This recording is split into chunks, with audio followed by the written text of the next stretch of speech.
Hello everyone and welcome to my channel. So for today's vlog guys, ay magpapagupit tayo ng buhok. So as you can see guys, masyadong mahaba-haba na yung buhok natin, no? So kailangan natin magpagupit, and mind you guys, I had only like once or twice a month na pagpagupit sa buhok ko. So this is the perfect time that I have to cut my hair. Okay? So see you around, and this is for today's video guys. Malapit lang pala yung pagupitan namin ng buhok dito sa sa Hawali. So ang bahay ko, bahay namin, yung building na tinitirahan ko, bahay ko. Napakayaman ko naman, no.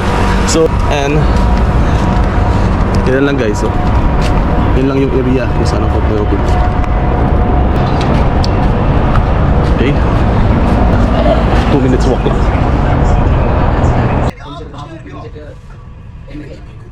At nagsimula na nga akong kapitan yan guys. At naalala ko nung kabataan ko pa, nung ako'y nag-elementarya pa, si mama lagi yung nagugupit sa akin ng buhok. At almost weekly ako nagpapagupit ng buhok ko sa mama ko. Ewan ko ba nung kabataan ko is parang exage ako sa pagpapagupit ng buhok. At ayoko nang tumubo, lalo na dito sa mga giliran ng aking anit. Kasi parang discomfort para sa akin guys na maraming buhok dito sa tagiliran, lalo na ngayon na may marami na akong puting buhok sa gilid.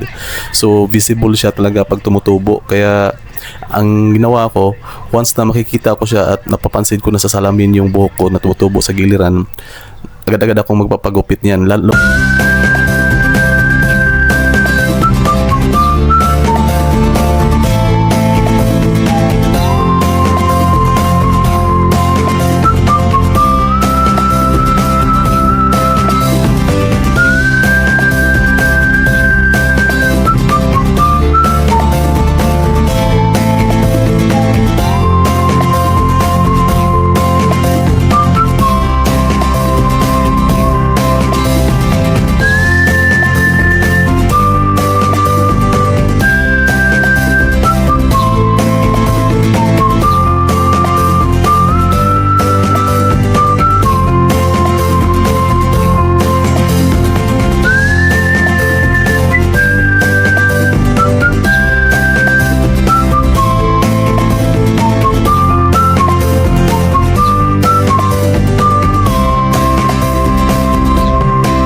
Pagkatapos kong ginapitan guys, nagpapahid massage na rin ako. At ang sarap sa feeling, ang sarap sa hagod ng ulo yung kamay niya, dahil parang tinatamaan yung lamig ng ulo ko.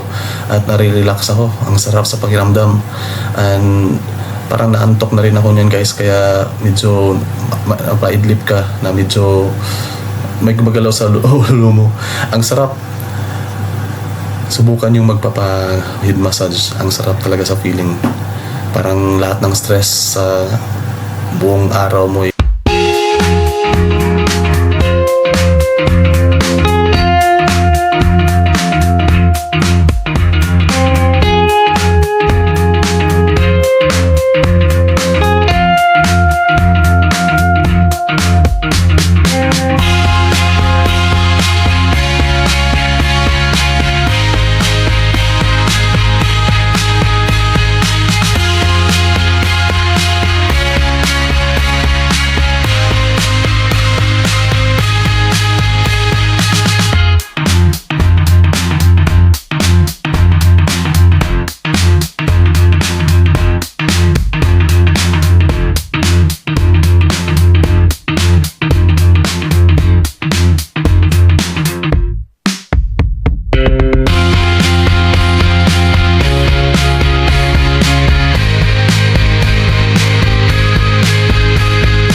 Natapos na ang aking pa-head massage. At yan, inayos niya na yung buhok ko at inisprayhan ng spray net.